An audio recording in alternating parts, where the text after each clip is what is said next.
sir আপনাৰ লৰাৰ নাম পৰীক্ষাকাণ্ডত উল্লেখ হৈছে আপুনি এই সংক্ৰান্তত কি ক'ব স্যাৰ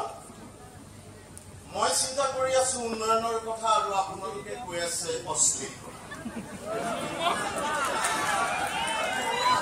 ইমান বছৰে হৈ থকা সংঘাত এটা মই গুচাব খুজিছো আমাৰ এই পথটোৰ পুনৰ নামকৰণ কৰা হ'ব পথটোৰ নাম এটাই হ'ব মছজিদ ৰোড অথবা নামঘৰ পথ আপুনি ইমান বছৰ পুৰণা পথ এটাৰ নাম সলনি কৰিব বিচাৰিছে আপুনি কি হোৱাটো বিচাৰে এনেকুৱা প্ৰশ্ন সুধিব লাগে আসলতে মই মোৰ সমষ্টিটোক এটা টুৰিষ্ট প্লেচ বনাব খুজিছো ধৰক এনেকুৱা এটা ডাঙৰ নামঘৰ